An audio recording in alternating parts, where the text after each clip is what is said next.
친구들과 골프나 축구를 하고 나서 같이 목욕탕 가는 게 꺼려지십니까? 아들과 목욕탕 가는 게 걱정이거나 발기시 크기가 예전보다 줄었다고 생각하지는 않으십니까? 그렇다면 음경 확대 수술을 고민하고 계실 겁니다. 인터넷에는 너무 많은 정보가 있고 병원마다 자기가 최고라고 자랑하고 있기 때문에 어떤 말이 맞고 어떤 말이 틀린지 판단하기가 힘드실 겁니다. 그런 분들에게 음경 확대 수술 선택에 도움이 될 만한 가이드라인을 말씀드릴까 합니다. 현재 음경 확대 수술에 이용되는 방법은 자가지방 이식술과 대체진피 이식술, 이렇게 두 가지입니다. 우선 이 두 가지 중 어떤 방법으로 수술 받으실지 선택하셔야 하고, 이 부분이 바로 고민의 시작입니다.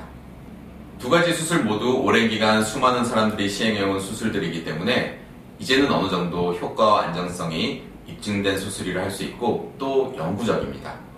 하지만 굳이 두 가지 수술을 비교하자면 자가지방은 내 몸에서 나온 물질이기 때문에 거부 반응이 전혀 없고, 주사로 주입하기 때문에 기존의 바셀린이나 필러, 진피, 실리콘 링 등이 들어있는 경우에도 안전하게 추가 수술이나 부분 확대가 가능합니다.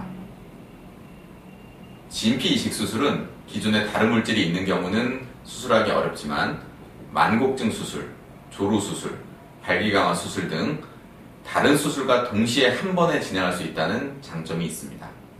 통증 면에서는 지방 이식 수술은 복부 지방을 흡입하고 아랫배 쪽에서 길이 연장 수술을 하기 때문에 뱃살이 들어가는 효과가 있지만 아랫배가 뻐근하게 당기는 통증이 있습니다. 대신 수면시 발기 통증은 진피 이식술이 조금 더 심합니다. 확대된 정도는 지방 이식술이 조금 더 크게 할 수 있지만 모양은 진피 이식술이 조금 더 자연스럽다고 할 수 있는데, 이 부분은 개인마다 호불호가 다를 수 있습니다. 지방 이식술은 관리가 잘못되면 모양이 조금 틀어져서 교정을 해야 하는 경우가 있지만 진피 이식술은 그럴 염려가 전혀 없습니다. 그러나 귀두 확대만큼은 지방 이식술이 모양, 안전성, 크기 모든 면에서 월등히 뛰어납니다.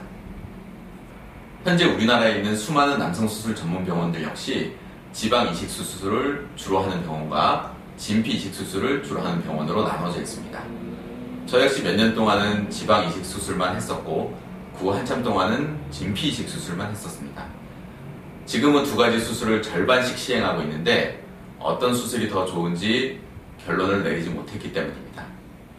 다만 개인에 따라 더 적합한 수술이 있다는 결론을 내렸고, 또 어떤 수술이 더 적합할지 선택하는 노하우가 생겼습니다.